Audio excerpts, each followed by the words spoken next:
اگر غلطی سے گر جائے یا کوئی بچہ اس کا ورق پھاڑ دے تو کیا کفارہ ہوگا؟ اہلیہ علیم الدین انڈیا سے۔ کوئی کفارہ نہیں ہے، بچہ تو ویسے بھی شریعت کا احکام کا مکلف نہیں ہے۔ بچے کو محبت سے بتا دیں بیٹا قرآن ہے، اس کا ادب کرتے ہیں، اس طرح نہیں پھاڑتے۔ گر جائے تو اٹھا کے رکھ لیں، اس کو چوم کے رکھ لیں، بس اور کچھ نہیں ہے، اس کا کوئی کفارہ نہیں ہے۔ جان کر کوئی مسلمان اس طرح نہیں کرتا۔ گھر میں تعمیر سے بیماریاں آنا۔ میری شادی کو 6 مہینے ہونے والے ہیں۔ شادی سے پہلے میں بالکل بیمار نہیں ہوتی تھی، جبکہ شادی کے بعد بہت بیمار رہنے لگی ہوں۔ میرے سسرال میں ایک کمرہ تھا جسے انہوں نے بیچ میں دیوار کھڑی کر کے 2 کمرے کروا لیے تھے۔ اس کے بعد سے ان کے گھر میں بھی بہت پریشانیاں آ رہی ہیں اور میری طبیعت بھی ٹھیک نہیں رہتی، اس بارے میں رہنمائی فرمائے دیں۔ اس کا شادی سے یا گھر کے کمرے سے یا کمرے کے بیچ میں دیوار کھڑے کرنے سے کوئی تعلق نہیں ہے، وہ ویسے ہی آپ کسی وجہ سے بیمار ہوں گی۔ ہاں، شادی کے بعد اگر بیماریاں زیادہ آ رہی ہیں تو دیکھیں کہ ایسا تو نہیں ہے کہ میاں کی وجہ سے کوئی ٹینشن مل رہی ہو، سسرال میں کوئی ٹینشن مل رہی ہو۔ وہ ٹینشن کی وجہ سے بیماری آئی تو الگ بات ہے، لیکن کمرے کا، تعمیر کا، شادی کا ان چیزوں سے کوئی دخل نہیں ہے، بلکہ شادی کے بعد تو مرد کی بھی صحت اچھی ہوتی ہے، خاتون کی بھی صحت اچھی ہوتی ہے۔ تو کسی ڈاکٹر سے رابطہ کریں، اس کو اپنی پوری صورتحال بتائیں تو وہ مرض ٹریس کر سکتا ہے۔ گھر کی تعمیر کا بہرحال اس سے کوئی تعلق نہیں۔ اب کمرہ ایک تھا، اسی کو بیچ میں دیوار کھڑی کر کے، ہو سکتا ہے بہت چھوٹا کمرہ بن گیا ہو، دم گھٹ رہا اس کے اندر، اس لیے بیماریاں ہو رہی ہوں، تو وہ ڈاکٹر ہی بتا سکتا ہے آپ کے گھر کو دیکھ کے، گھر کی بات سن کے کہ کیوں پریشانی آ رہی ہے۔ بال کو روحانی چکر نہیں ہے یہ، اور نہ کوئی کمرے کا یا تعمیر کا اس سے کوئی تعلق۔ 2 دفعہ سورت یا تحیات پڑھ لی تو کیا حکم ہے؟ اگر نماز میں 2 دفعہ سورت پڑھ لی یا دوبارہ تحیات پڑھ لی تو اس سے نماز پر کوئی فرق تو نہیں پڑے گا۔ سورت اگر 10 دفعہ بھی پڑھ لی تو کوئی ہر فرق نہیں پڑتا، لیکن تحیات اگر 2 دفعہ پڑھ لی تو جان کر پڑھی ہے تو نماز واجب الاعادہ ہے، بھولے سے پڑھی ہے تو سجدہ سہو کرنا پڑے گا۔ مرحوم والدہ کے پیسوں سے کیا ہم قرض دے سکتے ہیں؟ میں نے کچھ سال پہلے کسی کو قرض دیا، اس وقت میں بینک میں جاب کرتی، میری والدہ کا بھی انتقال ہو چکا ہے، تو میرے پاس سیلری کے پیسے بھی ہوتے تھے، یعنی والدہ کا انتقال بھی پہلے ہی ہو گیا تھا، اور میری والدہ کے پیسے بھی میرے پاس رکھے ہوئے ہوتے تھے۔ اب مجھے یہ قرض کی رقم واپس مل گئی ہے، اب میں وہ رقم استعمال کر سکتی ہوں یا نہیں؟ کیونکہ مجھے یاد نہیں کہ میں نے وہ قرض اپنی تنخواہ سے دیا تھا یا اپنی والدہ کے پیسوں سے۔ مسز اورنگزیب کراچی سے۔ دیکھیے، آپ نے اگرچہ اپنی والدہ کے پیسوں سے قرض دیا تھا، لیکن نیت تو آپ کی یہی تھی نا کہ بعد میں یہ پیسے میں اپنی جیب سے ادا کروں گی۔ جیسے بعض دفعہ یہ ہوتا ہے کہ ایک رقم انسان کے پاس پڑی ہوئی ہے، اٹھا کے کسی کو دے دیتا ہے یہ سوچ کے کہ اس کی جگہ میں اپنے پیسے ڈال دوں گا، تو چونکہ بدلے میں آپ کی نیت یہ تھی کہ سودی بینک سے جو آپ نے پیسے کمائے ہیں وہ آپ اس کی جگہ دیں گے، تو پھر وہ حرام پیسوں سے ہی قرض کہلائے گا، وہ یعنی 3rd پرسن کے لیے نہیں، آپ کے لیے۔ اور وہ قرض جب واپس آیا ہے تو آپ نے جو واپس لیا ہے تو وہ ظاہر ہے یہی سوچ کے واپس لیا ہے کہ جو ناجائز پیسے سامنے والے کو دیے ہوئے تھے وہ آپ کے پاس ریٹرن گھوم کے آ گئے۔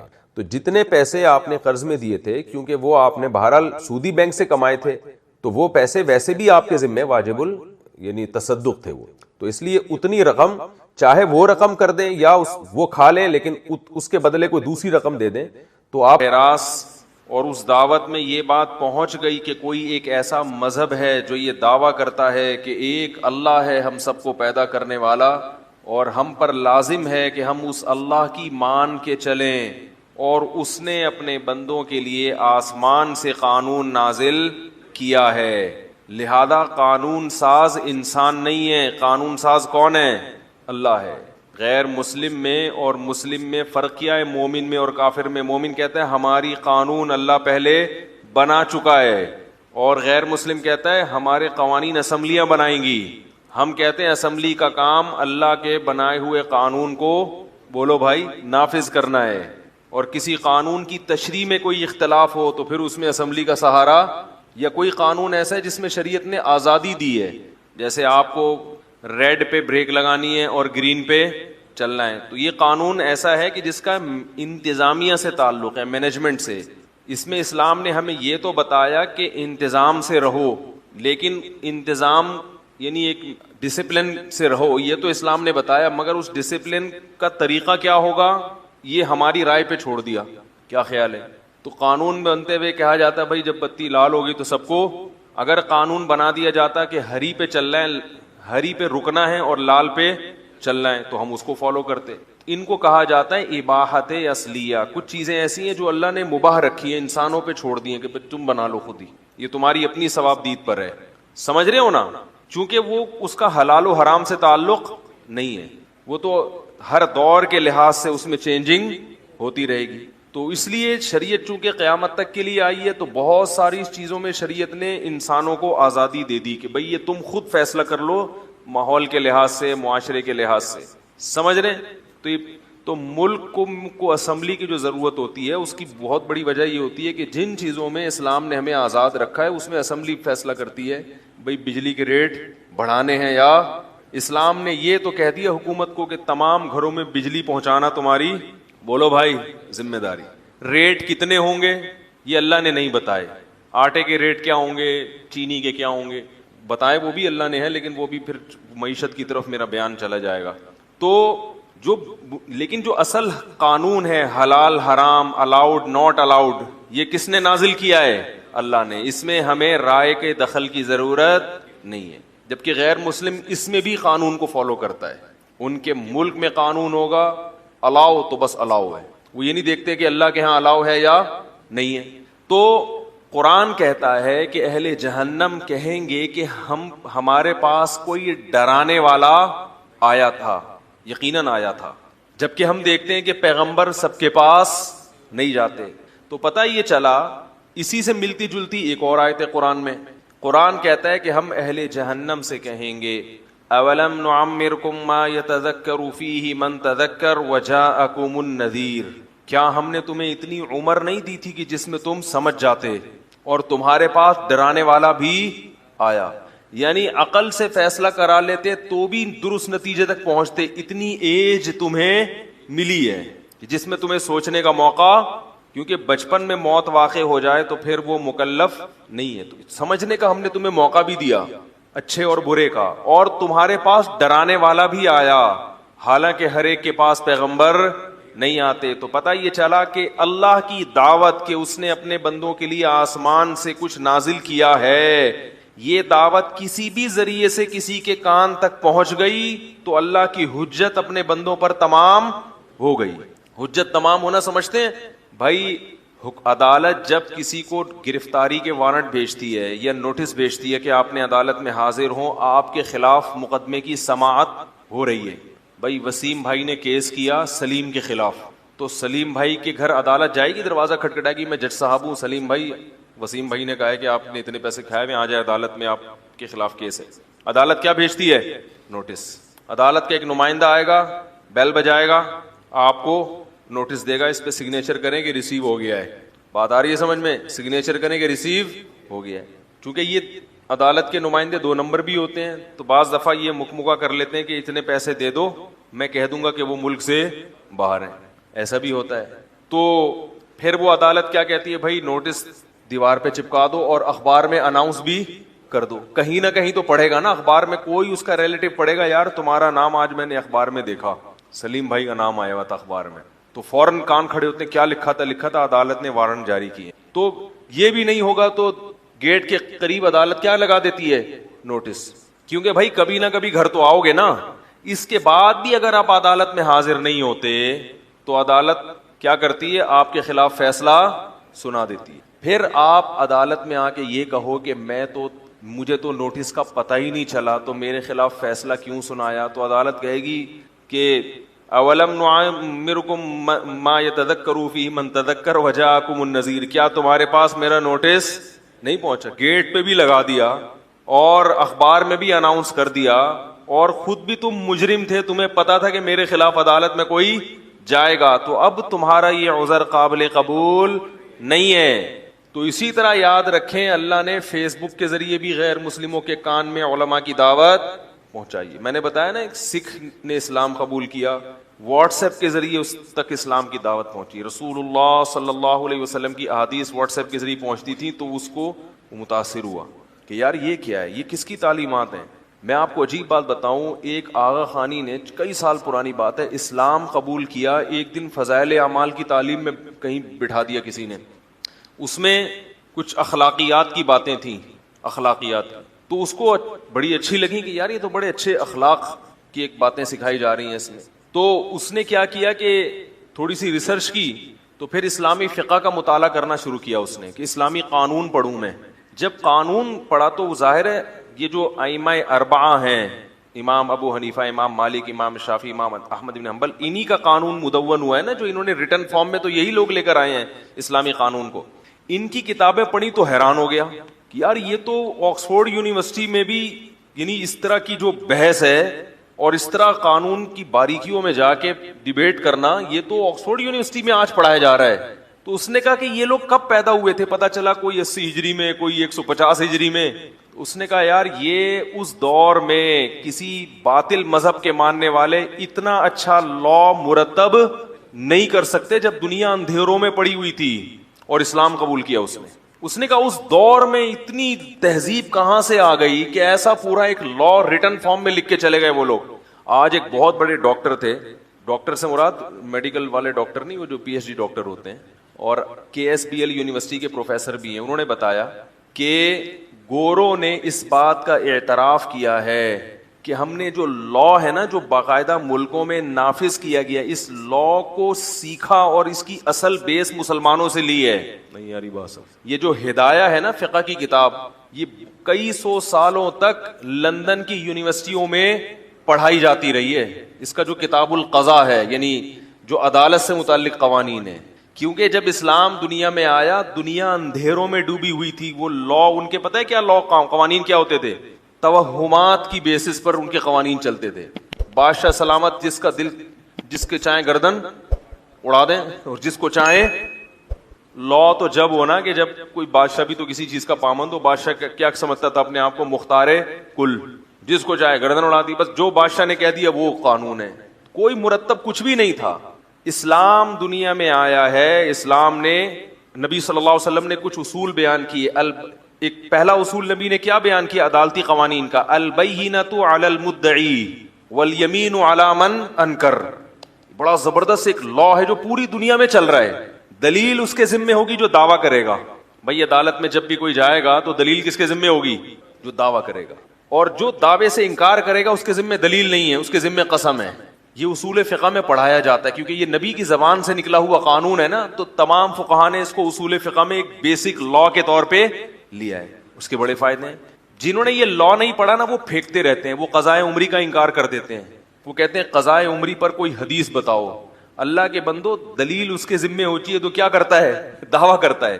آپ چونکہ یہ نماز میں تو اصل یہ کہ جب وہ ایک دفعہ لازم ہو گئی تو قیامت تک کے لیے لازم ہو گئی، جب تک پڑھو گے نہیں ذمے سے ساقط نہیں ہوگی. آپ نے یہ دعویٰ کیا ہے کہ نماز بغیر پڑھے توبہ صرف توبہ سے معاف ہو جائے گی، تو دلیل کس کے ذمے ہے؟ آپ کے ذمے ہے. تو آپ بتاؤ قرآن و سنت میں کوئی ایک ایسی دلیل کہ جس نے 20 سال نمازیں چھوڑی ہوں تو وہ بغیر پڑھے کیا ہو جائیں گی؟ معاف ہو جائیں گی. دین اللہ احق ان یقضى، حدیث میں آتا ہے اللہ کا قرضہ اس بات کے زیادہ لائق ہے کہ اس کو ادا کیا جائے. جیسے انسانوں کا قرضہ محض توبہ سے معاف نہیں ہوتا، پیسے دینے پڑتے ہیں. وسیم بھائی سے آپ نے 1 کروڑ روپے لیے، ٹائم تھا 1 مہینے بعد، 1 مہینے بعد دیتے تو ادا کہلاتا کہ بھائی ٹائم پہ ادا کر دیا. آپ نے ڈیلے کر دیا، وسیم بھائی تپے ہوئے ہیں غصے میں، یار 1 مہینے کا ٹائم دیا تھا اور اب تک اس نے دیے نہیں. 1 سال ہو گیا، 2 سال ہو گئے، 10 سال ہو گئے، دینا تو پڑے گا نا آپ کو. 10 سال کے بعد وسیم بھائی کہیں آپ کو ٹکرائے، ان کی آنکھیں لال پیلی غصے سے، آپ نے سوری کیا. اس نے کہا چل اس سوری کی وجہ سے میں نے تجھے معاف کر دیا، اللہ اب دے دے. آپ نے دوں گا تو اب بھی نہیں. توبہ سے یہ تو ہو جائے گا، سوری سے، کہ آپ جو 10 سال لیٹ کر رہے ہو وہ لیٹ پہ کوئی الگ سے جرمانہ نہیں لگا. کیا خیال ہے؟ الگ سے جرمانہ بھی نہیں لے رہا، وہ معاف بھی کر دیا اس نے یہ جرم. لیکن قرضہ تو آپ کے والد کو بھی دینا پڑے گا. تو اللہ کا قرضہ بھی بہرحال، نماز ایک قرض ہے آپ کے ذمے. جب آپ اسلام لے آئے تو وہ قرض ہو گئی ہے، واجب ہو گئی. اب 20 سال کے بعد قضاء عمری اگر پڑھ رہے ہو تو جرم کر رہے ہو، جو وقت پر پڑھنے کی چیز تھی ٹال دی. اس جرم کی سزا تو توبہ سے معاف ہو جائے گی، مگر وہ قرضہ ذمے سے ساقط نہیں ہوگا. قرضہ رہنا اصل ہے، ساقط ہونے کا جو دعویٰ کرے وہ مدعی ہے، اس کے ذمے ہے کہ وہ قرآن و حدیث سے کوئی دلیل پیش کرے. تو چونکہ میں بتا رہا ہوں آج کل علم میں گہرائی نہیں ہے، گہرائی نہیں ہے. سرسری چیزیں چند ادھر سے پڑھ لی ادھر سے پڑھ لی اور مفتی بنے پھرتے ہیں، مجتہد بنے پھرتے ہیں. اسی وجہ سے چاروں ائمہ کے نزدیک قضاء عمری واجب ہے، کیونکہ وہ اصول فقہ جانتے تھے وہ. اور ایک اور اصول ہمیں نبی نے بتایا جو فقہا نے رسول اللہ صلی اللہ علیہ وسلم کے کلام سے اخذ کیا ہے، الیقین لا یزول بالشک. یہ پوری دنیا کے میں یہ قانون اسی طرح چل رہا ہے. یقینی چیز شک سے زائل بولو بھائی نہیں ہو. اب میں اس کو مثال سے سمجھاؤں. دیکھو میں نے اصل کیا ہے, مدعی وہ ہوتا ہے جو اصل کے خلاف. زیادہ خشکی تو نہیں ہوگی آپ کے کیا پروفیسر بن کے بیٹھ گئے ہم لوگ. چند مثالیں دے رہا ہوں تاکہ آپ کو سمجھ میں آئے کہ اسلام کے جو قوانین تھے وہی گوروں نے لیے ہیں. گوروں نے اس بات کا خود اعتراف کیا ہے کہ ہم کیا تھے, ہمیں تو کچھ بھی نہیں پتا تھا. پوری قوانین ہمارے لیے ہیں, پھر ان میں چینجنگ کی ہے انہوں نے. لیکن جو ان کو اسٹرکچر ملا ہے وہ کہاں سے ملا ہے؟ مسلمان. کیونکہ اس سے پہلے کوئی نظیر ہی نہیں تھی اس کی نا. ریٹن لکھے ہوئے قوانین اس طرح سے مرتب تھے ہی نہیں دنیا میں. ریٹن فارم میں اتنے مرتب اور مہذب قوانین دنیا میں کسی کے پاس تھے ہی نہیں. تو وہ کیا, تو اس لیے یہاں سے لیے ہیں, پھر اس میں چینجنگ ہوتے ہوتے آپ بہت تبدیلیاں کر لی ہیں, بالکل ہی ایک الگ رخ پہ چل پڑے. تو تہذیب دنیا کو سکھائی کس نے ہے؟ اسلام نے. ایک گورے نے تو یہاں تک لکھا ہے, میں نے خود پڑھا ہے, کہ اگر اسلام دنیا میں نہ آتا دنیا گندگی کا ڈھیر ہوتی. دنیا کیا ہوتی؟ غلاظت اور گندگی کا ڈھیر. کیونکہ سب سے پہلے صفائی کا جو انٹروڈکشن ہے وہ کس نے کرایا؟ صفائی کے لفظ سے متعارف کس نے کروایا؟ اسلام نے.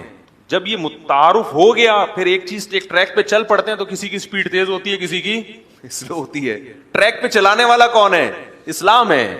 تو البقاء ما کان علی ما کان ایک اصول ہے فقہ کا, کہ جو چیز جیسے تھی ویسے ہی سمجھی جائے گی جب تک کہ اس کے خلاف کوئی مضبوط دلیل قائم. تبھی کہتے ہیں نا عدالت میں شک کا فائدہ کون اٹھاتا ہے؟ ارے کوئی وکیل بیٹھا ہے, شک کا فائدہ ہمیشہ مجرم کو ہوگا. بھائی جس کے خلاف کیس ہے نا, اگر عدالت کے سامنے یہ شک ہو جائے کہ پتہ نہیں اس نے جرم کیا بھی ہے یا نہیں کیا, معمولی سا بھی شک پیدا ہو گیا, تو فائدہ کس کو جائے گا؟ شک کا, مجرم. سزا کیا ہو جائے گی؟ معطل. کیونکہ جرم کے ثبوت کے لیے یقین چاہیے. ذرا سا بھی شبہ ہوا تو کیا ہو گیا؟ یہ کیوں ہے؟ الیقین لا یزول بالشک, یقین شک سے زائل نہیں ہوتا. کیونکہ اصل ہر آدمی میں یہ ہے کہ مجرم نہیں ہے, یہ یقینی چیز ہے. جرم کے لیے یقین ہونا ضروری. زنا کے لیے اسلام نے 4 گواہ رکھے ہیں. کیوں؟ اصل ہر شخص میں یہ کہ وہ زنا نہیں کرتا. تو جب تک اتنا پکا ڈھکا ثبوت نہیں ہوگا اسلام اس کو قبول نہیں کرے گا. 2 گواہ رکھے. دوسرے جرائم کے لیے جرم کی نوعیت زیادہ تھی تو اس کے لیے قانون بھی کیا بنا دیا؟ سخت بنا دیا. تو یہ پورا قضا کا جو باب ہے, پورے جو ہماری عدالتی قوانین ہیں, یہ جو دنیا میں رائج ہیں, بیسک اس کی سب نے مسلمانوں سے لی ہیں. تو خیر میں اس آغا خانی کے بتا رہا تھا, کئی سال پہلے اس نے اسلام قبول کیا. اس نے کہا یار یہ جو لا ہے, یہ جو لکھا گیا اور اتنے ڈیبیٹ اس میں ذہین اور ان لوگوں کے دلائل, مثال کے طور پر میں ایک دلیل دیتا ہوں آپ کو, اس سے پتہ چلے گا فقہا کی مینٹل اپروچ کیا تھی. فقہا میں ایک مسئلے میں اختلاف ہوا ہے. آج ہی ایک خاتون آئیں, وہ خود اسلام قبول کر لیا مگر شوہر آغا خانی ہے. تو ایسا ہوا ہے کئی دفعہ اسلامی تاریخ میں, بیوی نے اسلام قبول کیا مگر شوہر نے بولو بھائی نہیں کیا. اب اس مسئلے میں اختلاف ہوا فقہا کا کہ بیوی جیسے ہی اسلام قبول کرے گی کیا نکاح ٹوٹ جائے گا؟ دیکھو دونوں میں سے ایک کافر ہو جائے تو فوراً نکاح ٹوٹ جاتا ہے, کیونکہ مسلمان اور کافر کا نکاح, کیا خیال ہے بھائی, مسلمان اور کافر کا نکاح نہیں ہو سکتا. تو اگر دونوں مسلمان تھے اور ایک مرتد ہو جائے, ایک قادیانی ہو گیا یا ایک بالکل عیسائی ہو گیا یا کوئی بھی کافر ہو گیا, ہندو ہو گیا, تو فوراً نکاح کیا ہو جائے گا؟ ٹوٹ جائے گا. یہ سب فقہا کے درمیان مسئلہ کیا ہے؟ ابے اتفاقی ہے نا, بول لو نا بھائی, اتفاقی ہے یہ مسئلہ. لیکن اس کے اپوزٹ اگر ہو جائے, دونوں غیر مسلم تھے تو ان کا نکاح تھا نا, اسلام مانتا ہے غیر مسلموں کے نکاحوں کو بھی اسلام مانتا ہے. جو ہندو سے شادی کرے, عیسائی سے شادی کرے تو اس اسلام میں وہ بھی کنسیڈر ہے, یعنی اس کو بھی اسلام نکاح بھی مانے گا اور اس کی اولاد کو بھی ثابت نسب مانے گا. اسلام میں قانون یہ کہ غیر مسلم اپنے اخپل طریقے سے اگر نکاح کرتے ہیں تو اسلام اس نکاح کو معتبر بولو نا بھائی مانتا ہے, کیونکہ اسلام کہتا ہے کہ ان کو لیے مسلمانوں والی طریقے سے نکاح کرنا ضروری نہیں ہے. اس قوم میں جس طریقے سے رواج ہوگا اسلام اس کو معتبر مانے گا.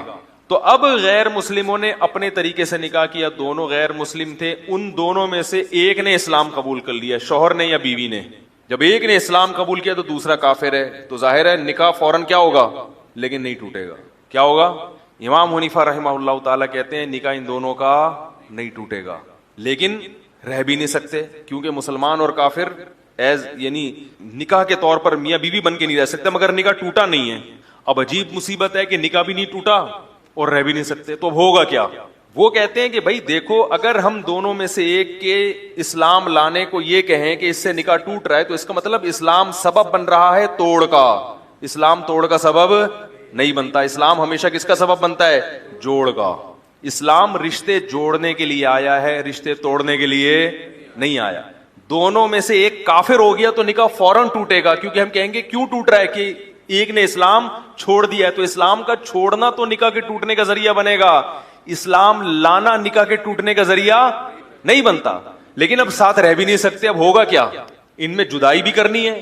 تو وہ کہتے ہیں فقہا کہ اگر شوہر نے اسلام قبول کیا ہے تو بیوی عدالت میں کیس کرے. شوہر نے اسلام قبول کیا تو شوہر عدالت میں کیس کرے کہ میں مسلمان ہو گیا ہوں مگر میری بیوی اسلام نہیں لائی. بیوی نے اسلام قبول کیا تو بیوی عدالت میں کیس کرے کہ میں نے اسلام قبول کیا مگر میرا میاں اب تک مسلمان نہیں ہوا. تو عدالت اس کے شوہر کو بلائے گی اور کہے گی کہ تم اسلام قبول کرو, کیونکہ تمہاری بیوی کیا ہو گئی ہے؟ مسلمان. اگر وہ اسلام قبول کرے تو اچھے بچوں کی طرح گھر جاؤ, کیونکہ نکاح ٹوٹا نہیں تھا. اگر وہ قبول نہ کرے تو عدالت اس بیس پہ نکاح کو ختم کرے گی کہ اسلام پیش کیا گیا مگر اس نے اسلام کو رد کر دیا, تو اسلام کی پیشکش کو رد کرنا یہ نکاح کو توڑنے کا ذریعہ بنے گا. بہت مشکل ہے یار, رینجرز کا کیس ہے یہ, فوج بلوانی پڑے گی سمجھانے کے لیے. یعنی ایک اسلامی عدالت نے ایک شخص پہ باقاعدہ اسلام کو پیش کیا کہ تمہاری بیوی اسلام قبول کر چکی ہے, اس کو اسلام سمجھ میں آ گیا ہے, تم اپنا گھر بسانا چاہتے ہو تو تم بھی کیا ہو جاؤ؟ اسلام میں داخل, کلمہ پڑھو گے, جاؤ دونوں اچھے بچوں کی طرح جیسے پہلے زندگی گزارتے رہو. اگر وہ کہے مجھے نہیں چاہیے تو اسلام کہے گا پھر آپ کا نکاح عدالت کیا کہے گی؟ عدالت ختم کرے گی.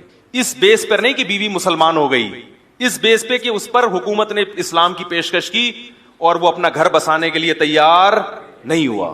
تو کسی بھی چیز کی جو علت ہے وہ ایسی تلاش کی جاتی ہے جو اس حکم کے بالکل مطابق ہو. تو یہ تو ایک میں نے فقہ کی مثال دی, ایسی درجنوں مثالیں ملتی ہیں جب بحث ہوتی ہے نا مسائل پہ کہ اس کے دلائل پہ, تو بڑی تو وہ آغانی مسلمانوں بولا یار اس دور میں آج سے 1300 سال پرانی باتیں ہیں یہ, اس دور میں کہاں سے اتنی تہذیب آ گئی اور کہاں سے لوگوں نے اتنا کچھ سیکھ لیا. تو یہ محمد صلی اللہ علیہ وسلم کی برکات تھیں. آپ صلی اللہ علیہ وسلم کی پاس خود نبی امی تھے, ایک دن بھی اسکول میں یا مدرسے میں نہیں پڑھا, لکھنا نہیں جانتے, پڑھنا نہیں جانتے, مگر جو قانون دنیا کو دے کے گئے ہیں وہ قانون کس نے فالو کیا؟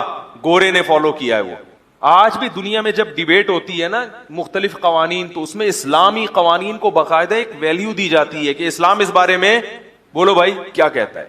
لیکن چونکہ لوگ مانتے نہیں ہیں اس لیے اس کو غلط تو قرار دے دیں گے, مگر اسلامی قوانین کی اتنی ویلیو آج بھی 1400 سال گزرنے کے بعد بھی برقرار ہے کہ بحث میں اس کو موضوع بحث لایا جاتا ہے کہ ذرا یہ بھی دیکھ لیں کہ اسلام اس بارے میں کیا کہتے ہیں. اور عجیب بات آپ کو بتاؤں, مزید گہرائی میں جاؤ گے تو آپ دنیا کے جتنے قوانین ہیں اس کو جب اسلام سے کمپیئر کرو گے تو آپ کو لگے گا جو اسلام کہہ رہا ہے نا 100% وہی صحیح ہے, حالانکہ آپ کو پہلی نظر میں وہ 100% بولو نا یار غلط لگ رہا ہوگا. چھوٹی سی مثال دے دو تو بہت معمولی, رہنے دیں پھر وہ ٹاپک چینج ہو جائے گا.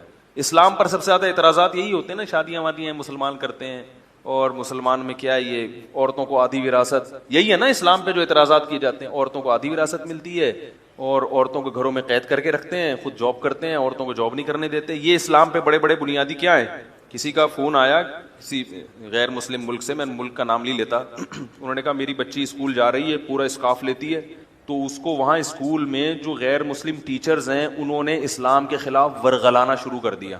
اب وہ بچی کا دماغ کیا ہو رہا ہے خراب, ورغلانا ہوئی تم اسکارف کیوں لیتی ہو, مسلمان جو ہے نا مردوں کو تو چہرہ چھپانے کی وہ نہیں ہے اور عورتوں کو عورتیں اسکارف لیں, یہ تو عورتوں کو کیا کیا اسلام نے. اب وہ ٹیچرز جو ہے نا غیر مسلم ٹیچرز مسلسل اس بچی کا ذہن کہ تمہیں آدھی وراثت کیوں دی ہے, بھائی کو 1 لاکھ ملیں گے اور بہن کو کیا ملے گا 50,000, یہ تو ظلم ہے. اور اسلام نے مرد کو گھر کا سربراہ کیوں بنایا ہے بھائی, عورت کو, مرد اور عورت دونوں کیا ہونے چاہیے. اسلام نے دونوں کو جاب کرنا چاہیے, شوہر بھی پھر وہ ٹیچر نے کہا دیکھو میں بھی جاب کرتی ہوں اور میرے شوہر بھی جاب کرتے ہیں, مجھے بھی آزادی اور میرے شوہر کو بھی آزادی. تو وہ جنہوں نے مجھے فون کیا وہ بہت پریشان کہ یار میرے بچی کی کیا لگ رہی ہے, بالکل ایمان سے ہاتھ دھو رہی ہے. اتنا پروپیگنڈا. پھر یہ بھی کہا کہ تم لوگ کے ملکوں میں مردوں کو تو 4 شادیوں کی اجازت ہے, عورتوں کو اجازت نہیں ہے. وراثت پہ اور جو ایکویلٹی, یعنی وہ بار بار یہ کہ اسلام میں مرد اور عورت میں ایکویلٹی ایکول کیوں نہیں ہے, برابر کیوں نہیں ہے. تو میں نے ان سے کہا, میں نے کہا اپنی بچی کو کچھ آپ خود سمجھائیں اور کہیں کہ اب ٹیچر سے بحث کیا کرو. پہلی بات, اسلام میں عورت کی ذمہ داری شوہر کے کندھوں پہ ڈالی ہے, تو یہ عورت کی ذمہ داری بڑھائی ہے یا کم کر دی ہے؟ بولو بھائی.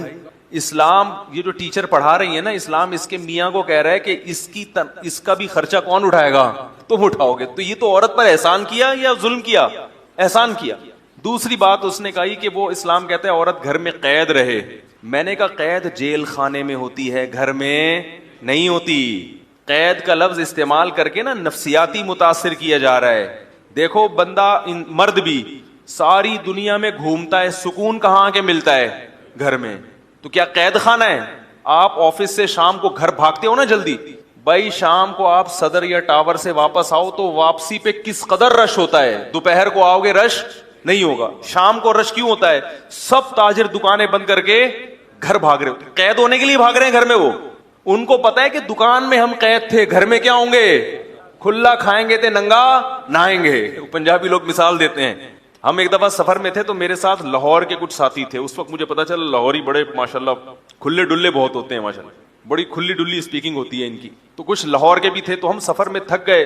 تو جب ہماری سفر سے واپسی تھی تو وہ لاہور والے ہمارے دو بڑے پیارے لڑکے تھے, بڑے اچھل رہے تھے. وہ پنجابی میں کہہ رہے تھے بڑی موجہ ہی موجہ, آپ گھر جا رہے ہیں تے کھلا کھائیں گے تے ننگا نہائیں گے. گھر تو سکون کی جگہ ہے, وہاں تو مزہ آتا ہے انسان کو.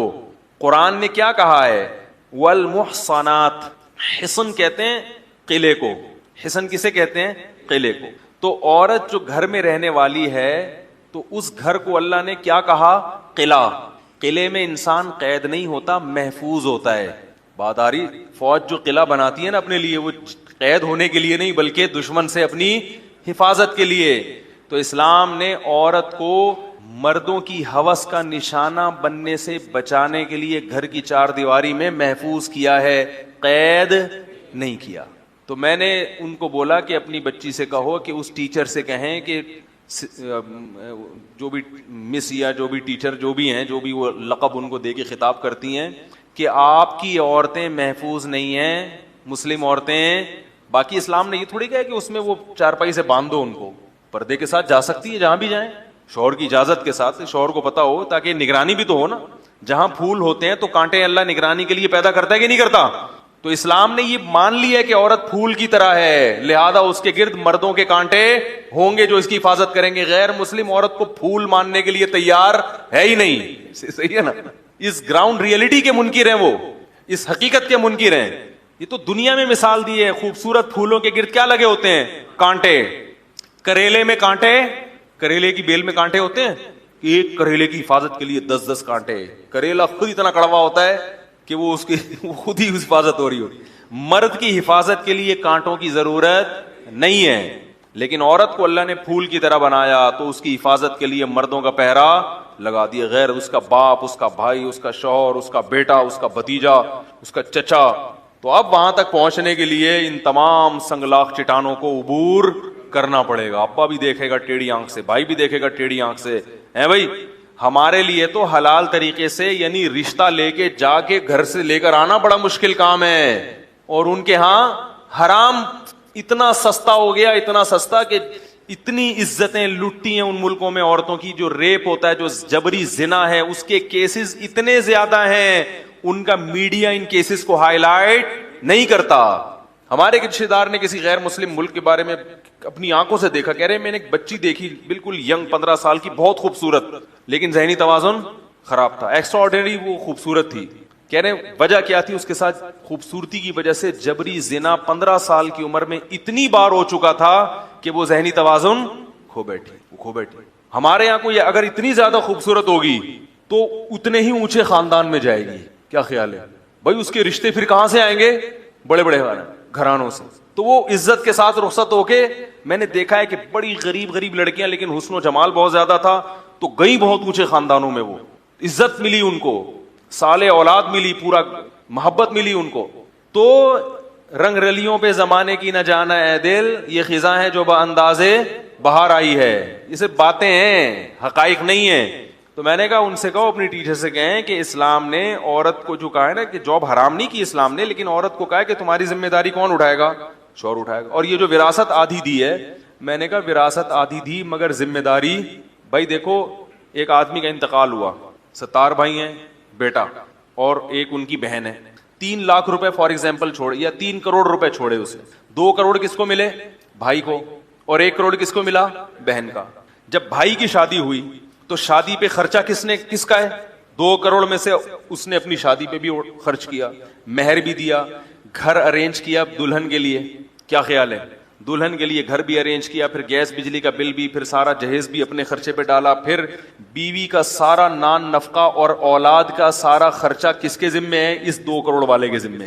تو اس کے 2 کروڑ کی ایسی کی تیسی ہو گئی. اور اس کی جو بہن جب جس گھر میں گئی ہے تو اس کے پاس 1 کروڑ کیا 1 ارب بھی ہوں, 1 ارب روپے بھی ہوں, تو بھی اس کا سارا خرچہ کس کے کندھے پہ ہے؟ شوہر کے. اس کے ہونے والے بچوں کا خرچہ کس کے کندھے پہ ہے؟ شوہر کے ذمے. عورت کتنی ہی مالدار ہو, اپنے بچوں کا خرچہ بھی عورت پر لازم نہیں ہے. یورپ میں عورت سے بھی خرچہ لیا جاتا ہے بچے کے لیے, اسلام میں بچے کے لیے خرچہ عورت سے نہیں لیا جاتا. بچے کی ساری ذمہ داری مرد پہ. اس کے 1 کروڑ قیامت تک بچے رہیں گے. کیا خیال ہے؟ اور اس کے 2 کروڑ کی واٹ لگ جائے گی تھوڑے دنوں میں. تو اگر اللہ ہم سے پوچھتا, آپ لوگوں سے پوچھتا, ہم کہتے ہیں اللہ ہمیں اس کو تو 1 کروڑ بھی تو زیادہ دے رہا ہے, اگر عقل سے سوچا جائے.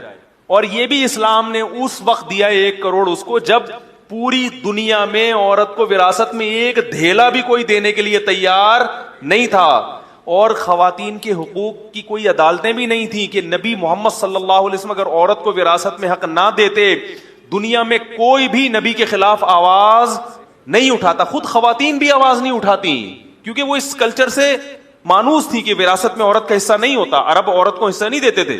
ایک امی جس کو نہ لکھنا آتا ہو نہ پڑھنا آتا ہو, ایسے قانون بتا کر دنیا کو چلا گیا کہ جب بھی باپ مرے گا بیٹی کو کتنا ملے گا, اس میں سے آدھا حصہ بیٹی کو ملے گا. عرب تو عورت کو 1 دھیلا نہیں دیتے تھے. بہنوں کا بتا دیا, اگر بیٹیاں نہیں ہیں تو میت کی بہن کو ملے گا. عرب کہتے تھے ہم بیٹی کو نہیں دیتے, بہن کو کہاں سے دے دیں. تو اسلام نے کیا کہا کہ بیٹیاں اگر بیٹا بیٹی نہیں ہے تو کس کو ملے گا؟ بھائی بہنوں کو. بھائی نہیں ہے تو صرف بہنوں کو ملے گا. تو کتنا بڑا حق بیان کیا. تو گورے عورت کو حصہ تو دیتے ہیں مگر عورت پر اتنی ذمہ داریاں ڈال دیتے ہیں کہ وہ حصہ اس کے کسی کام کا نہیں رہتا. تو باقی وہ شادیاں مادیاں بھی, وہ پھر میں ٹاپک چھیڑوں گا تو پھر وہ شادیوں کی طرف چلا جائے گا. مرد کو دی, عورت کو اجازت نہیں دی, اس کی بھی بڑی زبردست لاجک ہے. تو خیر, تو اگر آپ اسلام کے قوانین کو آج بھی دنیا کے دیگر قوانین سے کمپیئر کرو تو اسلام کا پلہ, یعنی اتنی ترقی کے باوجود بھی اسلام نے جو 1400 سال پہلے لا دیا تھا وہ لا آج بھی قابل عمل ہے, اور صرف وہی قابل عمل ہے. اس کے علاوہ سب باتیں ہیں. تو باتیں کرنے پر گورنمنٹ کی طرف سے کوئی پابندی, بولو بھائی, نہیں ہے. باتیں کر لو بیٹھ کے. تو اب میں وہ اصل اس کی طرف آتا ہوں. تو اللہ نے کیا فرمایا کہ جہنمی کہیں گے اے اللہ ہمارے پاس ڈرانے والا آیا تھا. تو یہی تو ہے, کبھی میری کوئی تقریر پہنچ جائے گی, کبھی مولانا طارق جمیل صاحب کی پہنچ جائے گی, کبھی عرب کے کسی عالم کی پہنچ جائے گی, کبھی فیس بک کے ذریعے کوئی پیغام پہنچ جائے گا جو غیر مسلم کو اپیل کرے گا یار کوئی بات ہے, کچھ ہے. تو جو عقل مند ہوں گے, جن کے دل میں خوف ہوگا, جو کامیابی حقیقی معنوں میں چاہتے ہیں, وہ اس پہ ریسرچ کریں گے تو وہ کامیاب ہوں گے. اور جو تحقیق نہیں کریں گے وہ پھر قیامت کے دن کہیں گے اے اللہ ہمارے پاس ڈرانے والا آیا تھا, فکذبنا ہم نے اس کا انکار کیا, وقلنا اور ہم نے یہ جرم کیا, ہم نے یہ کہا, ما نزل اللہ من شیء اللہ نے آسمان سے کچھ بھی نازل نہیں کیا. پچھلے ہفتے میں نے بیان میں کہا تھا نا ہندوؤں نے کیا قانون پاس کیا ہے. تو وہ جو بےہودہ قانون انڈیا کی عدالت نے پاس کیا ہے وہ اس لیے کہ وہ سمجھتے ہیں کہ اللہ نے اپنے بندوں کے لیے کچھ بھی نازل نہیں. اب الٹے الٹے قوانین بیٹھ کے کیا کر رہے ہیں, بنا رہے ہیں, تباہ ہو رہے ہیں اور تباہ ہوتے چلے جا رہے ہیں. تو ہندوستان کی جو حالات ہیں نا, جو خاص طور پر وہاں کے جو متعصب ہندو ہیں یا جو بھی ایجوکیٹڈ لوگ بھی ہیں, چونکہ مذہب نہیں ہے تو ان کا فیملی سسٹم تباہ. میں تھائی لینڈ میں تھا نا, تو وہاں ایک انڈیا سے آئی ہوئی فیملی ملی. انہوں نے کہا کہ ہم انڈیا کو چھوڑ کر بینکاک میں آ گئے ہیں, یہاں ہمارے لیے اپنے فیملی سسٹم کو بچانا آسان ہے بنسبت انڈیا کے. کہہ رہے انڈیا میں باپ دادا کا احترام, مسلمانوں میں تو ہے جو مذہب کو مضبوطی سے فالو کرتے ہیں, ورنہ کہہ رہے ہیں عمومی کلچر یہ ہے کہ ابا دادا کا احترام ختم. لڑکیاں جب نیکریں پہنیں گی, چڑیاں پہنیں گی, کالج میں ایک ایک کے 10 بوائے فرینڈ ہوں گے اور لڑکوں کے 10 گرل فرینڈ ہوں گی, تو پھر یہی کلچر ہوگا بھائی. پھر ابا بھائی, وہ بھائی کو دیکھ کے تھوڑا شرما جانا ہے, بھائی بھیا آ رہے ہیں گھر میں, تھوڑا احترام کرنا, یہ سب چیزیں کہاں چلی جائیں گی؟ تیل لے لی، ختم. عزت احترام نہیں. باپ دادا کیا، ابا کیا، اماں کیا. بوڑھے کا کتنا احترام ہے. بوڑھا تو بہت، اس کو تو اس کی تو شکل پہ دیکھ کے رحم آتا ہے بوڑھے کی، خود دل چاہتا ہے اس کو عزت دو، لیکن نہیں دیتے لوگ عزت، مذاق اڑاتے ہیں اس کا. تو ضمیر مر جاتا ہے، ضمیر مردہ ہو جاتا ہے جب انسان مذہب سے دور ہوتا ہے. اس لیے میں کہتا ہوں، آج میری کسی سے بحث ہو رہی تھی، وہ کہتے تھے کہ ہم لوگ انڈیا کے کلچر ہمارے یہاں آیا تو ہمارا فیملی سسٹم تباہ ہو رہا ہے. میں نے کہا نا نا نا نا، انڈیا کا فیملی سسٹم بھی گوروں کی وجہ سے تباہ ہو رہا ہے، اور ہمارا اتنا تو نہیں ہو رہا کیونکہ ہم مذہب کو، لیکن جاؤ اسی سمت میں رہے ہیں. تو انڈیا کا جو ہندوؤں کا جو اپنا فیملی سسٹم تھا وہ بہت مضبوط تھا. وہ مذہب تو ہم نہیں صحیح مانتے ہندو مذہب کو، لیکن ان کا جو ان کی عورتوں میں بہت سخت پردہ ہوا کرتا تھا. ہندو مذہب میں بے حیائی بولو بھائی الاؤڈ نہیں تھی، پردہ تھا بہت سخت. ان کے وہ ادب احترام ابا دادا اور پرمپرا جو ان کی مخصوص الفاظ ہوتے ہیں، ہماری پرمپرا ہے. لیکن وہ ویسٹرن کلچر نے اس تمام سیٹ اپ کو کیا کر دیا، کیونکہ گورے نے ترقی کی ہے تو شیطان نے ایک دماغ میں وسوسہ ڈال دیا کہ جو بھی ترقی یافتہ قوم ہوتی ہے وہ سیدھے راستے پہ بھی ہوتی ہے. یہ بہت بڑا وسوسہ ہے جو کس نے ڈالا ہے. دیکھو ترقی کسے کہتے ہیں، مختلف شعبوں میں. آپ کو کوئی عہدہ مل گیا تو آپ نے اس فیلڈ میں ترقی کر لی. ایک آدمی غریب تھا، ایک کے پاس دولت آ گئی تو ہم کہتے ہیں یہ ترقی یافتہ ہے. یعنی جو بھی لوگوں سے دنیا میں آگے نکل گیا، تعلیم میں، عہدے میں، پیسے میں، تو ہم اس کو کیا کہتے ہیں، ترقی یافتہ. تو میرے بھائی ترقی یافتہ ہونا بالکل ایک الگ چیز ہے، سیدھے راستے پہ ہونا بالکل ایک. ترقی یافتہ ایک زانی، چور، شرابی، گھٹیا آدمی بھی ہو سکتا ہے، مگر سیدھے راستے پہ چلنے والا کبھی ترقی کرتا ہے اور کبھی ترقی نہیں کرتا. تو میں کہتا ہوں ہندوؤں سے کہ تم جس قوم کو فالو کر رہے ہو وہ ترقی یافتہ تو ہیں، وہ سیدھے راستے پہ نہیں ہیں. وہ خود ڈوب چکے ہیں. ان کے ہاں خودکشی کا ریشو انڈیا سے بھی زیادہ ہے. ہندوستان میں جو خودکشی کا ریشو ہے وہ ان کنٹریز کے مقابلے میں کم ہے. جو ترقی یافتہ ممالک ہیں ان میں خودکشی کا ریشو زیادہ ہے. اس کا مطلب وہ نیچر پہ نہیں ہے. سکون، کیونکہ نیچر پہ ہوتے تو سکون ہوتا نا. تو آپ ان سے سائنس ٹیکنالوجی ضرور لیں.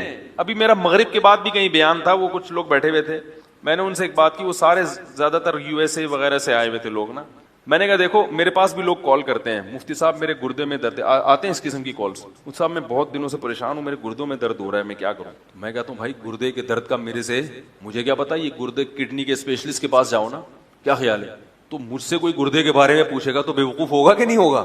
اسی طرح کسی انجینئر کے پاس آ کے آپ یہ پوچھیں کہ میرے پھیپھڑوں میں تکلیف ہے، تو وہ انجینئر کہے گا بھائی میں پلک پانا لے کر آتا ہوں.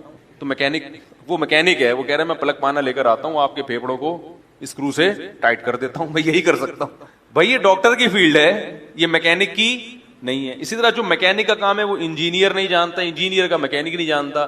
ہم یہ سمجھتے ہیں کہ جس کو اللہ نے ایک فن دے دیا تو اس کو اللہ نے سارے فنون دے دیے. بھائی گورا سائنس اور ٹیکنالوجی کے میدان میں آگے بڑھا ہے، تو سائنس اور ٹیکنالوجی کا علم گورے کے پاس ہے، سیدھے راستے کا علم گورے کے پاس نہیں ہے، وہ ہمارے پاس ہے. وہ ہمارے پاس کہاں سے آیا؟ اس لیے کہ پیغمبروں پر ہی ہم ایمان لے کر آئے ہیں. سیدھے راستے کا علم کس کے پاس ہوتا ہے؟ پیغمبروں پر. پیغمبروں کے پاس سائنس ٹیکنالوجی کا علم نہیں ہوتا. ایک بادشاہ نے رسول اللہ صلی اللہ علیہ وسلم کی خدمت میں ایک حکیم بھیجا تھا، طبیب، صحابہ کا علاج کرانے کے لیے. تو آپ نے یہ نہیں فرمایا کہ طب میں تم سے زیادہ جانتا ہوں، ہمیں حکیم کی ضرورت نہیں. آپ نے فرمایا ٹھیک ہے، ہدیہ قبول کیا. اگر وہ بادشاہ کہتا کہ میں آپ کے پاس ایک شخص کو بھیج رہا ہوں جو سیدھا راستہ بتائے گا، تو اللہ کے نبی کہتے سیدھا راستہ تو میں لے کر آیا ہوں. تو اس بادشاہ کو سیدھا راستہ نبی نے دکھایا، مگر حکیم کس نے بھیجا؟ بادشاہ نے. ایک اور مثال دیتا ہوں. حدیث میں آتا ہے نہا رسول اللہ صلی اللہ علیہ وسلم عن الغیلہ. غیلہ کہتے ہیں عربوں میں عادت تھی کہ جب ایک بچے کی ولادت ہوتی تھی نا تو وہ کہتے تھے فوراً حمل اگر ٹھہر جائے گا تو پہلے بچے کا دودھ خراب ہو جائے گا، لہذا وہ وقفہ کرتے تھے کہ کچھ عرصے وقفہ ہو تاکہ پہلا بچہ 2 سال دودھ مکمل کرے پھر پریگنینسی ہو، کیونکہ بچے کا دودھ مکمل نہیں ہوگا تو بچہ کیا ہو جائے گا؟ کمزور. تو آپ صلی اللہ علیہ وسلم نے صحابہ کو اس کا حکم دیا کہ ایسا کرو، لیکن پھر آپ نے اس حکم سے رجوع کیا. آپ نے فرمایا اہل فارس، حالانکہ وہ آگ کی پوجا کرتے تھے، فرمایا نبی نے کہ اہل فارس اپنے بچوں کے درمیان ایسے وقفہ نہیں کرتے، اس کے باوجود بھی ان کے بچے کیا ہوتے ہیں؟ صحت مند ہوتے ہیں. تو نبی یہ والی چیز کس سے لے رہے ہیں؟ پرشین سے، جو آگ کی پوجا کرتے تھے. جن کا ہدایت سے دور دور کے بھی کوئی تعلق نہیں تھا. تو کیا مطلب؟ گویا نبی نے بتا دیا کہ اس فیلڈ میں وہ ہم سے, دنیا کے لحاظ سے وہ ہم سے, عرب تو ترقی کو جانتے ہی نہیں تھے نا, تو دنیا کے لحاظ سے تو وہ بڑی طاقتور حکومتیں ہیں, انہوں نے اس فیلڈ میں ہم سے ترقی زیادہ کی ہے. جب ان کے بچوں کو نقصان نہیں ہو رہا تو ہمارے بچوں کو بھی نقصان نہیں ہوگا. اور پھر آج میں نے بھی چائلڈ اسپیشلسٹ سے پوچھا, وہ کہتے ہیں ماں کا دودھ بچے کے لیے 6 مہینے ضروری ہے. 6 مہینے کے بعد ماں کے دودھ کی ویلیو اتنی زیادہ, پھر روٹی کی ویلیو. اس لیے میں کہتا ہوں بچوں کو 6 مہینے کے بعد روٹی کا ٹکڑا پکڑا دیا کرو, بولو بیٹا آپ روٹی پہ آ جا ڈائریکٹ, کیونکہ بچہ پھر بھی اگر دودھ پیتا ہے نا تو پیٹ بھر جاتا ہے, پھر وہ روٹی نہیں کھاتا, بھوک ختم ہو جاتی ہے. جب روٹی نہیں کھائے گا تو بڑا نہیں ہوگا. چائلڈ اسپیشلسٹ نے مجھے یہ بھی بتایا, اس نے کہا دیکھو مولوی صاحب آپ اگر روزانہ 2-2 کلو دودھ پی لو تو کیا طاقت آئے گی جسم میں؟ روٹی کھانا چھوڑ دو اگر. میں نے کہا نہیں بھائی وہ تو مرنے لگیں گے. اس نے کہا روٹی میں اللہ نے کیا رکھی ہے, دودھ ایک ایکسٹرا چیز ہے. کھانچا وانچا اگر کہیں میدے کا خالی رہ گیا ہے, جو روٹی وہاں تک پہنچ نہیں سکی, تو کھانچے بھرنے کے لیے کیا کیا جاتا ہے آخر میں, دودھ پی لو. دودھ اصل نہیں ہے. یہ جو جانوروں کو جو چارہ کھلایا جاتا ہے نا, ایک وقت تک بچے کو, جانور کے بچے کو دودھ پہ فوراً دانے پہ لے آتے ہیں. تو میں نے مویشی والوں سے پوچھا, وہ کہہ رہے ہیں اگر بچے کو, بکری کے بچے کو دانا نہ کھلائیں تو وہ موٹا تازہ نہیں ہوتا. تو مائیں بھی بچوں کو دودھ پلا پلا کے نا, نقصان یہ ہوتا ہے کہ وہ روٹی نہیں کھاتے. ہاں روٹی پہلے کھلاؤ پھر دودھ پلاؤ, اس کو پہلے پیٹ بھر کے روٹی کھانا سیکھے وہ, پھر ایکسٹرا میں دودھ بھی ضرور, بہت فائدہ مند چیز ہے. تو رسول اللہ صلی اللہ علیہ وسلم نے یہ علم کہاں سے لیا؟ اہل فارس سے. تو پتہ یہ چلا کہ ہدایت کس کے پاس ہے؟ محمد صلی اللہ علیہ وسلم کے پاس. ہاں وہ جو حکیم بھیجا نا بادشاہ نے کہ صحابہ کرام بیمار ہوں گے تو یہ علاج کرے گا, تو آپ نے قبول کیا وہ حکیم کا تحفہ, مگر وہ حکیم سارا دن بیٹھ کے مکھیاں مارتا رہتا تھا, اس کے پاس کوئی مریض ہے بھائی نہیں. تو لوگوں نے پھر, اس نے وہ حیران ہوا کہ یہ مسئلہ کیا ہے, کوئی بیماری نہیں ہوتا ان میں. پھر اس نے تجزیہ کیا تو انہوں نے کہا یہ لوگ جب تک شدید بھوک نہ لگے کھاتے نہیں ہیں, جب تک شدید بھوک نہ لگے کھانا کھاتے نہیں ہیں, اور جب تھوڑی سی بھوک رہ جاتی ہے تو چھوڑ دیتے ہیں پیٹ بھر کے. تو یہ ایک ایسا نسخہ ہے کہ اس کی وجہ سے بیماریاں دور ہو جاتی ہیں. آج کل جو بیماریاں ہیں نا پھوڑنے کی وجہ سے ہیں. کھانے سے انسان بیمار نہیں ہوتا, بیمار ہوتا ہے بولو بھائی پھوڑنے سے. ہم لوگ کھاتے نہیں ہیں, ہم کیا کرتے ہیں؟ پھوڑتے ہیں. ہمارا بس نہ چلے پلیٹ بھی کھا جائیں, وہ تو چونکہ اسٹیل کی کانچ کی ہوتی ہے وہ پیٹ میں اتر نہیں سکتی, ورنہ بچے کھا جائیں لوگ ایسے کھایا جاتا ہے, اس لیے بیمار ہوتے ہیں, اٹھتے ہی نہیں. جب تک بالکل اب ڈر ہوتا ہے نا پھٹ جائیں گے دھماکے تو پھر ہاتھ روکتے ہیں. تو یہ بڑا نسخہ ہے کہ جب تک شدید بھوک نہ لگے کھاؤ نہیں, اور پیٹ بھر کے نہ کھاؤ. جب بھوک تھوڑی سی, اس میں زیادہ نہیں, بہت تھوڑی سی, ابھی 1-2 نوالے اور کھانے کا دل چاہ رہا ہے تو بس 1-2 نوالے چھوڑ دو, تو وہ اگلے وقت میں تو جلدی ہضم بھی ہو جائے گا, بھوک بھی زیادہ لگے گی. خیر, تو رسول اللہ صلی اللہ علیہ وسلم نے سائنس کا علم کہاں سے, یہ جو ایک چھوٹی سی سائنس تھی یہ کہاں سے لیا؟ اہل فارس سے. تو میرے بھائی اگر وہ اہل فارس کہتے چونکہ آپ نے یہ چیز ہم سے لی ہے کہ بھئی یہ بچوں میں وقفہ کتنا ہونا چاہیے نہیں ہونا چاہیے, یہ چونکہ آپ نے ہم سے سیکھا ہے, لہذا اب ہم آپ کو بتائیں گے کہ نکاح کا کیا طریقہ ہے بھائی, اور تجارت کیسے کرنی ہے, نماز کیسے پڑھنی ہے, پڑھنی بھی ہے کہ نہیں پڑھنی ہے, اور عدالتی مدینہ کی ریاست کے لیے جو لا مرتب ہوگا وہ کون لکھے گا؟ ہم لکھیں گے. تو آپ صلی اللہ علیہ وسلم قبول کر لیتے؟ آپ کہتے مجھے اللہ نے سیدھے راستے کو بتانے کے لیے دنیا میں بھیجا ہے. سیدھا راستہ صرف کس کے پاس ہے؟ محمد صلی اللہ علیہ وسلم کے پاس, دنیا میں کسی کے پاس نہیں ہے. محمد صلی اللہ علیہ وسلم نے فرمایا لو کان موسیٰ حیا لما وسعہ الا اتباعی, آج اگر موسیٰ بھی زندہ ہوں اور دنیا میں آ جائیں تو جب تک میری شریعت کو فالو نہیں کریں گے وہ بھی کامیاب نہیں ہو سکتے. تبھی تو نبی کا درجہ سب سے زیادہ ہے تمام پیغمبروں میں, کہ اب کوئی بھی پیغمبر اگر زندہ ہو کے آ جائے اس دنیا میں دوبارہ تو بھی وہ حضرت عیسیٰ جب قرب قیامت میں آئیں گے تو کس کی شریعت کو فالو کریں گے؟ محمد صلی اللہ علیہ وسلم کی. تو نبی صلی اللہ علیہ وسلم کے پاس ہے سیدھا راستہ, تو وہ گوروں کے پاس نہیں ہے. تو نبی کے جانشین کون ہوتے ہیں؟ علماء. علماء کی 2 قسمیں, اہل حق بھی اہل باطل بھی. وہ کسی نے اعتراض کیا غیر مسلم نے کہ اس کو اسلام کی دعوت دی کسی نے, تو وہ کہہ رہی ہے تم لوگ دیوبندی بریلوی مسئلے تو حل کرو پھر ہم اسلام لائیں نا, تمہارے تو اپنے اتنے مسائل ہیں, ہمیں کیا پتا دیوبندی ٹھیک ہے کہ کون ٹھیک ہے. غیر مسلم سمجھ میں آ رہا ہے وہ غیر مسلم نے کیا کہا کہ تمہارے تو اپنے اتنے فرقے ہیں, ان میں کون سا والا ٹھیک ہے. میں نے کہا جب دنیا میں اتنے سارے مذاہب میں آپ کو یہ پتا چل سکتا ہے کہ یہ والا مذہب ٹھیک ہے, تو اس مذہب میں جو اتنے فرقے ہیں ان میں یہ نہیں پتا چل سکتا کون سا فرقہ ٹھیک ہے؟ کیا خیال ہے بھائی؟ یہ نہیں پتا چل سکتا. رہا یہ کہ یہ مسلمانوں میں فرقے کیوں ہیں، تو بھائی جیسے دنیا کی ہر قوم میں اچھے بھی ہوتے ہیں برے بھی ہوتے ہیں، تو مسلمانوں میں بھی اچھے بھی ہوتے ہیں اور بولو بھائی بعض جگہوں پر تو دیوبندی بریلوی ناموں کی وجہ سے اختلاف ہے، حقیقت میں ہے ہی نہیں، اور جہاں ہے تو اس میں آپ تحقیق کر لو، بیٹھو۔ اللہ نے حق کو اتنا واضح رکھا ہے کہ چند دن اہل حق کی صحبت میں کوئی بیٹھے گا، یہ نہیں کہ ایک کلپ وہاں سے سنا اور فتویٰ جڑ دیا۔ میں نے بتایا کہ علماء دیگ کے چاول کی طرح نہیں ہوتے کہ دیگ میں چاول تھوڑے سے چیک کیے اور پوری دیگ پر صحیح ہونے کا حکم لگا دیا۔ وہ تو اس لیے لگایا جاتا ہے کہ پوری دیگ اگر چکھے گا تو کھلائے گا کس کو، پھر چک چک کے پوری دیگ ہی ختم کر دی، ہاں بھائی ہر چاول پک چکا ہے لیکن اب ختم بھی ہو چکا ہے چکھنے میں، تو اس لیے دیگ میں 2-4 چاول چیک کیے جاتے ہیں اور کہا جاتا ہے کہ صحیح ہے۔ لیکن علماء کو چیک کرنے کا یہ طریقہ نہیں ہے کہ مفتی صاحب طارق مسعود صاحب کا ایک کلپ آپ نے سن لیا اور وہ بھی کسی نے کاٹ کے، پرسوں ایک آدمی سے میرا پھڈا ہوتے رہ گیا، مجھے کہہ رہے ہیں آپ کے کلپ کے نام آپ نے کتنے بےہودہ رکھے ہیں، اور پھر اس نے ایک فحش سا نام لیا کہ آپ نے اس میں یہ لکھا ہے، یہ کلپ اس موضوع پر آپ کا بیان ہے، ایک بہت ہی بےہودہ موضوع۔ میں نے کہا وہ آپ نے وہ بیان سنا بھی ہے؟ کہہ رہے نہیں سنا نہیں ہے۔ میں نے کہا سن کے دیکھو اس میں اس موضوع کی بات ہے ہی نہیں۔ کہہ رہے پھر نام ایسا کیوں رکھا؟ میں نے کہا میں نے نہیں رکھا، یوٹیوب کے چینل والے پیسے کمانے کے لیے ایسے یعنی اٹریکٹیو نام رکھتے ہیں کہ پبلک اس نام کو دیکھ کے فوراً کیا کرے، کلک کرے، چاہے وہ ٹاپک ہو یا نہ ہو۔ جب ایک دفعہ وہ کلک کرتے ہیں تو ان کو بیان میں مزہ آنے لگتا ہے، پھر وہ ٹاپک نہیں بھی ہوتا تو پورا سن لیتے ہیں۔ میں نے کہا یہ میں نہیں کر رہا، یہ کون کر رہا ہے؟ تو اتنی بدگمانی، ایک آدمی پر فتویٰ بھی لگا دیا، حالانکہ سب کو پتا ہے کہ یہ یوٹیوب کے چینل تو یہ کرتے ہیں یہ کام، فحش تصویریں بھی لگا دیتے ہیں۔ ایک نے کہا آپ ہٹاتے کیوں نہیں؟ میں نے کہا کس کے پاس جائیں بھائی، کس کو جا کے بتائیں تو ہٹا بھائی تو یہ لگا نام چینج کر، تو وہ کچھ چیزیں تو کنٹرول میں آ جاتی ہیں۔ اگر کنٹرول تو سب کو کر سکتے ہیں لیکن پھر سارا دن اس کے علاوہ کوئی کام ہوگا ہی نہیں، تو آپ یہ کیوں نہیں فرض کر لیتے بھائی مولوی صاحب ایک ممبر پہ بیٹھا ہوا ہے وہ ایسی باتیں وہ نہیں کرے گا، آپ سن کے تو دیکھو پوری بات۔ ایک آدمی نے کہا یہ مفتی صاحب نے بہت بڑی پھینکی ہے۔ میں نے کہا کیا کہہ رہے ہیں؟ انہوں نے کہا میرے والد روزانہ قرآن ختم کرتے تھے۔ کہ ان کے والد نے جاب بھی کی ہے بھائی، ان کے والد صاحب نے فیملی بھی تھی ان کی، اس کے بعد روزانہ ایک قرآن ختم، یہ کیسے ہو سکے؟ تو بہت بڑے پھینکو ہیں۔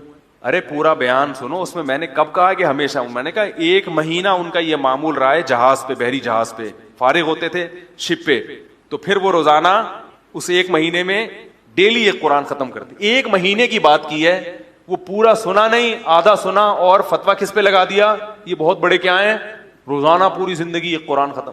تو دیکھ کے چاول کی طرح نا آج علماء کو ٹیسٹ کیا جاتا ہے۔ وہ یا رسول اللہ والا کلپ سن لیا، ٹھیک ہے، یہ فرقواریت کے بریلویوں کو اس نے کافر بولا ہے، پھر وہ والا کلپ سن لیا، اس میں کہا بھائی یزید کو تو اس نے رحمۃ اللہ علیہ بولا۔ میں نے رحمۃ اللہ علیہ بولا نہیں یزید کو آج تک، نہ میں یزید کو دودھ سے دھلا ہوا سمجھتا ہوں، میں یزید کے مخالف ہوں۔ کئی دفعہ بیان میں کہہ چکا ہوں کہ ہمارے نزدیک حضرت علی برحق تھے اور حضرت معاویہ غلطی پر تھے، مگر ہم کہتے ہیں حضرت معاویہ کی اتنی نیکیاں بھی ہیں، لہذا صحابی رسول پر طنز کرنے کی آپ کو اجازت نہیں ہے۔ زبانیں اپنی ان سے کیا رکھو، بند رکھو، کیونکہ تاریخ میں بہت گڑبڑیں بھی کی ہیں۔ تو اتنی بڑی اقرار کر لیا کہ بھئی حضرت معاویہ غلطی پر تھے، ہم یہ مان لیا، لیکن اس غلطی کی وجہ سے کیا قیامت میں ان کو سزا ملے گی؟ ہم ان کو فاسق فاجر کہیں گے معاذ اللہ؟ یہ جرت ہم بولو بھائی نہیں کر سکتے۔ آپ کا باپ اگر غلطی کرے تو آپ ابا کا گریبان پکڑو گے، برا بلا کہو گے اس کو، بولو گے بھائی میرا ابا ہے، مجھے بہرحال کیا کرنا ہے، احترام کرنا ہے۔ آپ بولو بھائی میرے ابا نے پھڈا کیا ہے کس سے؟ میرے چاچا نے پھڈا کیا کس سے؟ ابا سے۔ تو ابا اگرچہ قابل احترام ہے مگر چاچا بھی کون ہے؟ وہ بھی تو ابا کے بھائی ہیں۔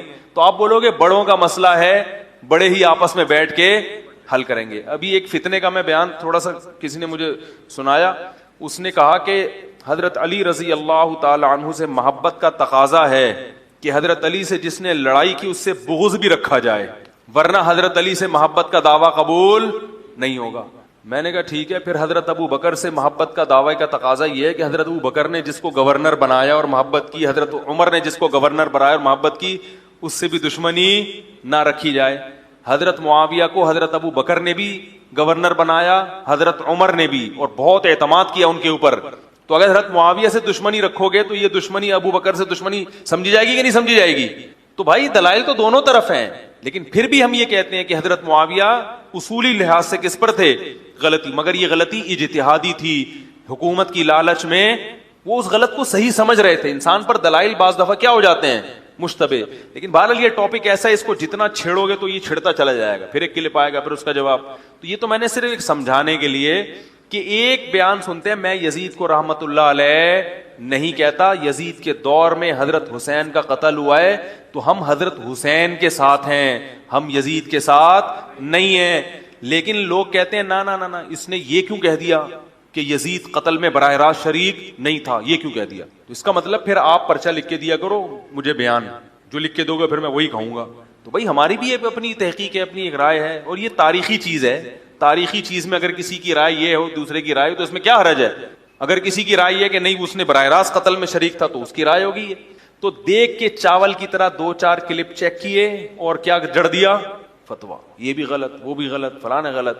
کسی کو دیکھنے کے لیے میں نہیں کہتا کہ میں 100% درست ہوں, نہ میں نے یہ کبھی دعویٰ کیا. جیسے ہر ایک میں خامیاں ہوتی ہیں ہمارے اندر بھی. میں تو لوگوں سے یہاں تک کہتا ہوں بڑی اور مزید آگے جا کے کہ بھائی مجھ سے زیادہ عقیدت کرنے کی ضرورت نہیں. بہت عقیدت میں آتے ہیں, پھر اگر میرے میں اندر کوئی عملی کوتاہی دیکھی تو بالکل ہی دین سے دور ہے. بھائی ہم بھی تمہاری طرح کے کیا ہیں, انسان ہیں, ہم سے بھی کوتاہیاں ہوتی ہیں, ہم بھی اللہ سے معافیاں مانگتے ہیں.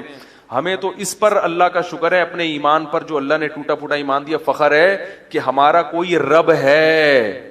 غیر مسلم کے پاس رب نہیں ہے. ہم سے غلطی ہوتی ہے تو معافی مانگنے کے لیے ہمارے پاس کوئی رب ہے جس کے سامنے ہم آنسو بہا کے اپنی ایک غم کی کیا کر سکتے ہیں, ندامت کے آنسو بہا کے اپنے جو ضمیر ہمارا ملامت کر رہا تھا اس کو مطمئن کر سکتے ہیں. غیر مسلم کے پاس کوئی رب نہیں ہے کہ جب غلطی ہو تو وہ اس کو منا کے اپنے غم کو کیا کر لے. میرے پاس لڑکوں کی کالز آتی ہیں, گناہ ہو گیا, میں کہتا ہوں جاؤ اللہ ہے, زندہ ہے, اس کے سامنے آنسو بہا کے توبہ کرو, آج وہ گناہ معاف کرنے کے لیے تیار ہے. کتنی بڑی مسلمان کو اللہ نے سہولت دی ہے. غیر مسلم کے پاس کوئی رب, بولو بھائی, نہیں ہے جس کے سامنے وہ رو کے کہے کہ میرے اس جرم کو معاف کر دو. آپ صلی اللہ علیہ وسلم نے فرمایا مسلمان سے جب غلطی ہوتی ہے وہ اللہ کے پاس آتا ہے, ہاتھ اٹھا کے کہتا ہے اللہ مجھ سے یہ جرم ہو گیا, معاف کر دے, آئندہ نہیں کروں گا, عزم بھی کرے. توبہ میں یہ کہ آئندہ نہ کرنے کا عزم بھی کرے. تو اللہ فرشتوں سے فخر سے کہتے ہیں دیکھو یہ میرے پاس آیا, کیونکہ اس کو پتا ہے کہ اس کا کوئی رب ہے کہ جو گناہ پر سزا دینے کی قدرت بھی رکھتا ہے اور گناہ کو معاف کرنے کی قدرت بھی رکھتا ہے. یہ چاہتا تو نہ بھی آتا, کوئی میں گن پوائنٹ سے لے کے تھوڑی آ رہا ہوں اور نہ عذاب دے رہا ہوں. ابھی کتنے گناہگار ہیں, ساری زندگی گناہ کرتے ہیں مگر کوئی عذاب نہیں آتا. گناہ پہ فوراً تھوڑی عذاب آتا ہے, یا تو فوراً عذاب آئے نا پھر تو ڈرے. کوئی عذاب نہیں آیا, بالکل فٹ فاٹ, لیکن پھر بھی کس کے پاس آ رہا ہے, میرے پاس. یہ اس کی علامت ہے, اس کا یہ یقین ہے کہ کوئی رب ہے. میں نے جرم تو کر لیا مگر وہ اس پہ سزا بھی دے سکتا ہے اور وہی سزا کو ٹال بھی سکتا ہے. ورنہ جاتا کسی قبر کے پاس, کسی بزرگ کے پاس, کسی مولوی صاحب کے پاس, ڈائریکٹ کس کے پاس آیا. عیسائیوں سے جب جرم ہوتا ہے تو کس کے پاس جاتے ہیں, پادری کے پاس. مسلمان سے جرم ہوتا ہے کس کے پاس آتا ہے, اللہ کے پاس.